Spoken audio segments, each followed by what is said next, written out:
Hey everybody, my name is Matt Pattillo and I'm the owner and head instructor of Master Pattillo Martial Arts located right here in Winder, Georgia. And this is the second video in a short series about finding a martial arts studio. So maybe you're interested in starting training and you're just not sure what to look for in a school. I'm hoping to give you guys some tips and some questions to ask yourselves so that you can find a school that meets your needs. Now in the last video, I talked a little bit about finding an instructor who teaches on an age-appropriate and developmentally appropriate level. And in this series, I'm going to kind of expand upon that, and we're going to talk a little bit about an instructor's background and credentials. So I think finding a good instructor who teaches well is the most important factor to consider. Now, in some cases, in a few cases, the style that they teach is important, but in the vast majority of cases, how they teach is a much more important consideration. Now, an instructor's background kind of ties into that. And what I mean by that is that, some instructors will advertise that they are world champions or they are, a certain belt level, that sort of thing. And those are all good things to know, but they're not things that determine whether or not an instructor is good at teaching. So again, going back to the previous video topic, how they teach is much more important. But what's really important with their background is that the instructor is telling the truth. So you want to find somebody, of course, that has integrity. And the way that you find that out, of course, is you can always ask about their background and kind of follow up and do some research into that instructor's background.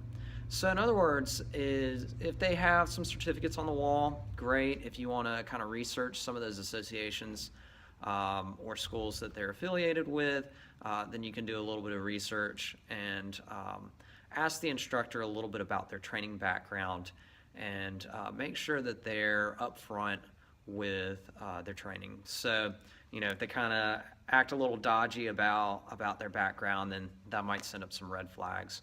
One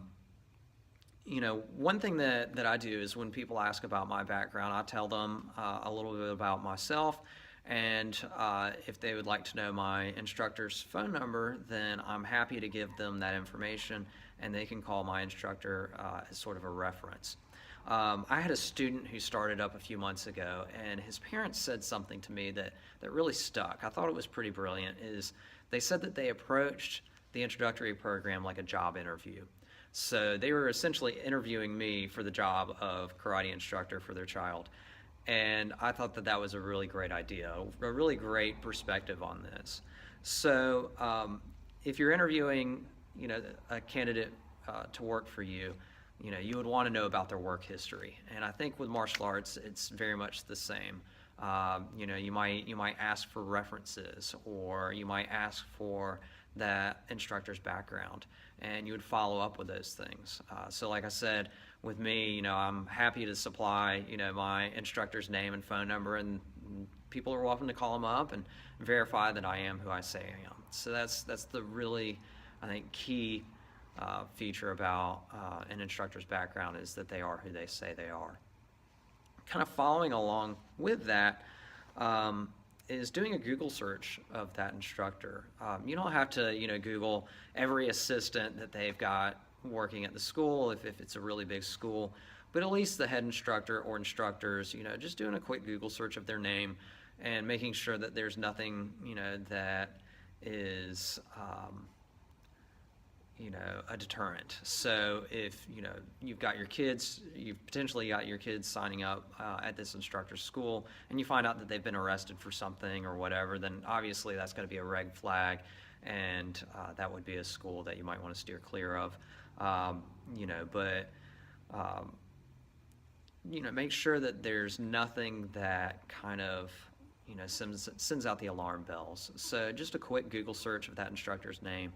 And I think checking into their background and maybe finding those references, calling up their instructor or another instructor who might be affiliated with them who can kind of tell you a little bit about that instructor and verify that they are qualified to do what they're doing. I think that's pretty much what you need to be concerned about as far as an instructor's credentials. So that's it for now. If you have any questions, of course, feel free to leave a comment. If you're interested in our school, our introductory program, then you're welcome to visit our website, barrowkarate.com, or you can check out barrowkaratekids.com. And that's it for this video, and I'll be sure to follow up soon with the next installment in this series. Good night.